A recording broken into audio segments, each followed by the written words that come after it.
লাইফস্টাইলের জেরেই 14 থেকে 25% মহিলারা অনিয়মিত ঋতুস্রাবের সমস্যায় ভুগছেন। গর্ভধারণেও সমস্যা দেখা দিচ্ছে।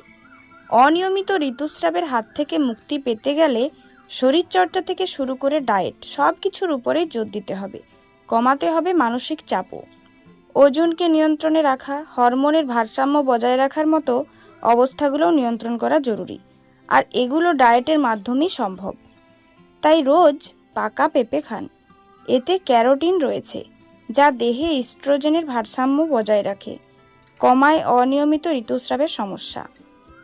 মেনস্ট্রুয়াল সাইকেলকে ঠিক রাখতে খান আনারস। এতে থাকা ব্রোমেলাইন শারীরিক প্রদাহ কমায় এবং ঋতুচক্রকে স্বাভাবিক রাখে।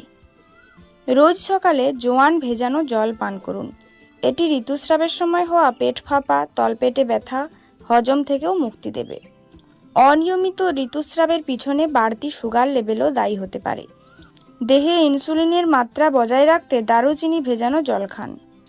অনিয়মিত ঋতুস্রাবের সমস্যা দূর করতে মৌরি চিবিয়ে খান। এটি দেহে হরমোনের ভারসাম্য বজায় রাখে এবং ওভুলেশনে সাহায্য করে। তাই যাদের অনিয়মিত ঋতুস্রাবের সমস্যা রয়েছে তারা ডায়েটে এই সমস্ত খাবারগুলি যুক্ত করুন। দেখবেন উপকার পাবেন।